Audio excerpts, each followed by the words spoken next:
I still remember standing alone in a crowded college auditorium, trying not to cry while every other student sat beside their parents. That was the day I learned exactly where I stood in my family. My name is Ethan. I was 19 years old when my college hosted its annual Parents' Day event. It wasn't just a celebration. Professors would meet families, scholarships would be announced, and students would be recognized for their achievements. For months, I had been looking forward to it. I was the first person in my family to attend college. I worked part-time, studied late into the night, and maintained one of the highest GPAs in my department. When the invitation arrived, I immediately called my parents. "You're coming, right?" I asked. "Of course," my mother replied. My father agreed. We wouldn't miss it. For the first time in years, I felt important. But 3 days before the event, my mother called. Her voice sounded hesitant. "Sweetheart, there's a small problem." I already knew what was coming. "What happened?" "It's your sister's birthday party." I stared at the wall in disbelief. "Her birthday is every year." "I know," she said softly, "but she's turning 16. She wants the whole family there." I couldn't believe what I was hearing. "So you're skipping my college event?" "It's only one day." "Only one day." That sentence echoed in my head. For 19 years, everything in our family had revolved around my younger sister, Lily, her soccer games, her dance recitals, her birthdays, her problems. Whenever there was a conflict, I was expected to understand, to sacrifice, to wait, to be mature. And once again, I was being asked to step aside. The day of Parents' Day arrived.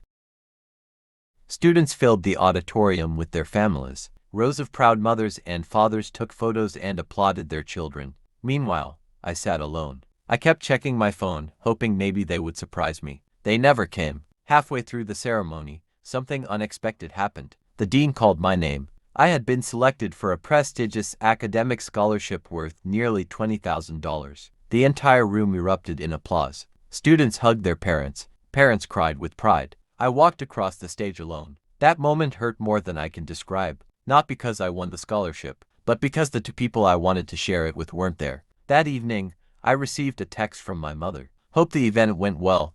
Lily's party was wonderful." No congratulations, no questions, nothing. I didn't reply. And for the first time in my life, I stopped trying. Over the next 2 years, I focused entirely on myself. I graduated near the top of my class. I accepted a job offer from a major technology company. The salary was more money than anyone in my family had ever earned. I moved to another city, started a new life, built new friendships, and slowly, I stopped expecting anything from my parents. The distance felt strange at first, then it felt peaceful. Months passed without much contact. Occasionally my mother would call. Sometimes my father would send a short text. But the relationship was never the same. Then one evening my phone rang. It was my father. The moment I answered, I knew something was wrong. His voice sounded exhausted. "Ethan, we need help." I sat silently. My father was not a man who asked for help. "What happened?" He explained that his business had collapsed. A series of bad investments had left them buried in debt.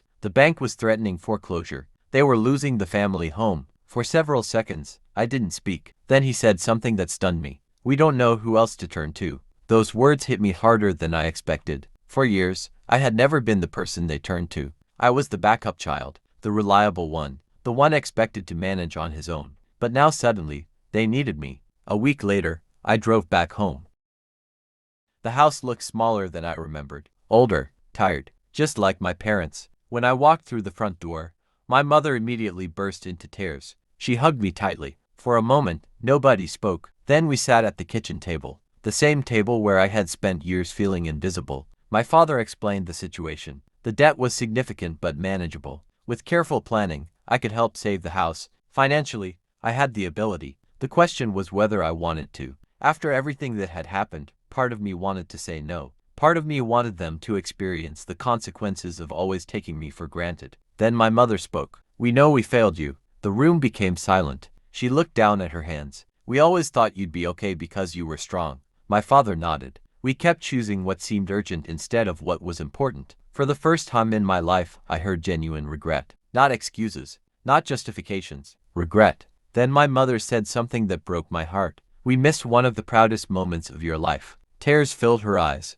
and we'd give anything to have that day back. Suddenly, I wasn't thinking about money anymore. I was thinking about a lonely 19-year-old sitting by himself in that auditorium, waiting, hoping, wanting his parents to show up. I realized something important. Helping them wouldn't erase the pain, but refusing wouldn't heal it either. So I made a decision. I agreed to help, not because they deserved it, not because the past didn't matter, but because I didn't want bitterness controlling the rest of my life. Over the following months, we worked together to stabilize their finances. The house was saved, the debts were reduced, and something unexpected happened. Our relationship slowly began to heal. Not perfectly, not instantly, but honestly. For the first time, my parents started showing up, really showing up. When I received a promotion at work, they drove 4 hours to celebrate with me. When I gave a public presentation, they sat in the front row. And when people asked why my parents suddenly attended everything, my father always gave the same answer. Because we already missed the moment that mattered most. Today,